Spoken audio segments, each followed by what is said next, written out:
What is going on, guys? DBG here. Today we are going to be going over again NBA 2k23 MyTEAM. We're going to be talking about the game mode, and we're going to be talking about how tokens are going to be just completely different and how they're going to be interesting.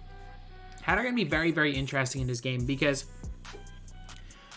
I think that they could either mean more than ever before or less than ever before. So basically, what is the difference between tokens this year and last year? I think we still probably see token rewards, just like normal token rewards. A lot of people think we don't see any of them, that we just see what they've said. But like, I think it's a huge missed opportunity if we don't see normal rewards. So my prediction is that, so you guys can see, not open packs. Let me hit circle, rewards. So you guys can see Emerald, Sapphire, Ruby, Amethyst, Diamond, Pink Diamond, Opal. You've got all of these right here. And that it was like, get a few certain amount of Emeralds, get Sapphire, certain amount of Sapphires to get Ruby, Rubies to get Amethyst, etc. Then work all the way up until Dark Matter. So basically that is the way that it was in NBA 2K22. And in NBA 2K23, you can see it right here. So it says, let's get into the changes. For the first time, all current NBA players will launch as rewards in the token market. So a lot of people believe the token market is going to be completely replaced by current NBA players, and I actually don't think this is going to be the case. How many few people actually don't think it's going to be the case?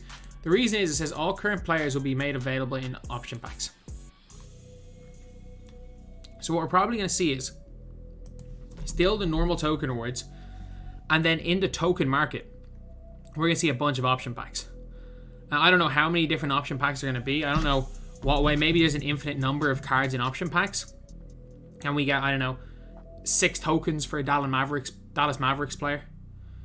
And you need, I don't know, 75 tokens to complete each team, something like that. I don't know, maybe 3 tokens per player for each team. You need 45 tokens per team. And it's like 1,000 tokens to complete all the current NBA collection, which would make sense. Because if you guys don't know, you need to complete these sets to complete the trophy case. So basically, imagine if you need 45, 50 tokens to complete a trophy case. Just makes trophy cases that little bit more difficult to do. And it brings a little, as well as it makes it more difficult to do for players, it brings 2K a little more money. And also tokens, you're going to be spending a little more on tokens anyway. Because tokens are just, they just weren't worth it, haven't been worth anything in years. They were good in 20. They were really good in 19. They were good in 20. But like, tokens have just not been worth it. For years and years, tokens have just straight up not been worth it. Like 21, man, tokens were bad. 22, like, tokens were all right in season 1. Like, if you were going and getting yourself a Walt Frazier, you were getting yourself a really, really good card. In general, you were getting yourself a really, really good card. And I got it. Turn this off. Sorry. But like, you were getting yourself a very, very nice card. And in general, it just was very underwhelming, because after season 1, okay, season 2 came along and you got yourself Chris Mullin, he was fine. Season 3 came along, okay, you got yourself a John Collins, he was fine. And then when you got into like season 4, as far as token rewards went, you were like, well, there was Baron Davis who was available, and Baron Davis had base dribble style. Like, I got Baron Davis, he was not very good. He was really not very good. And at least with the Dark Matter tokens, like, you could go and get yourself a thorough. But outside of like the Kembe, and I didn't even think the Kembe was that good for his time, you really weren't getting a great card. You honestly weren't. So for me, I'm like, I don't know, I just didn't feel like it was the, it was really the way to go.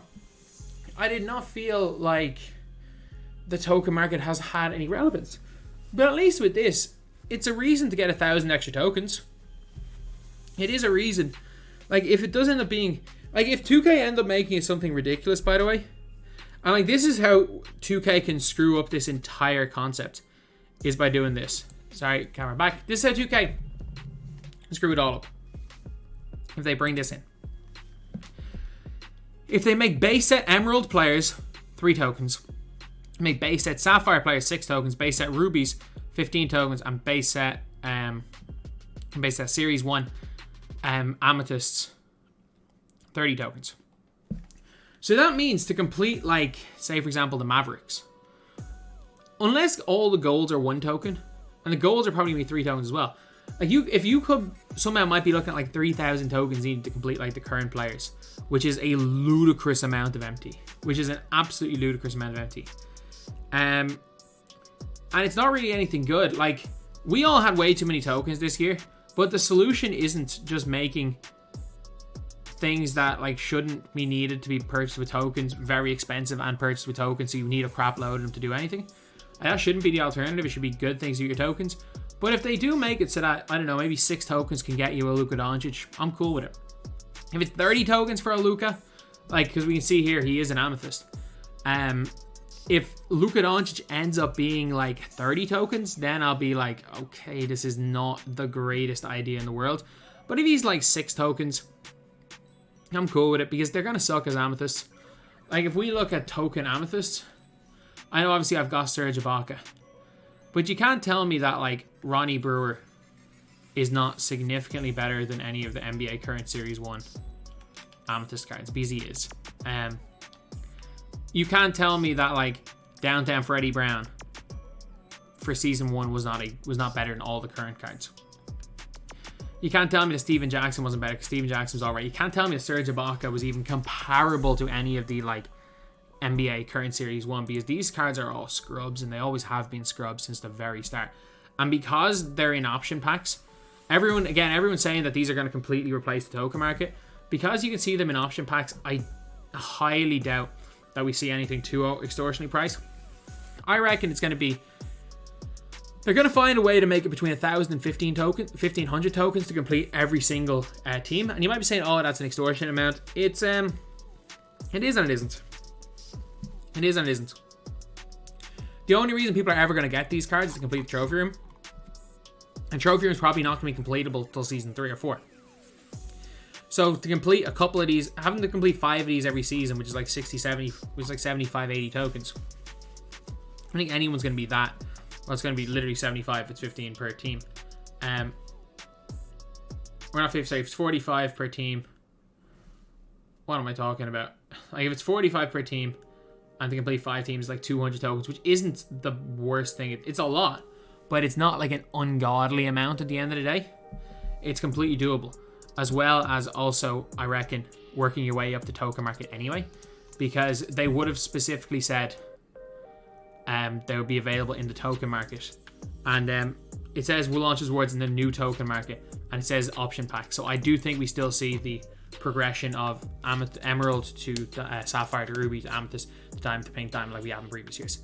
So yeah, that is the video. Let me know what you guys think. Do you guys agree or disagree with what I'm saying? Thank you guys for watching. Please like, comment, and subscribe.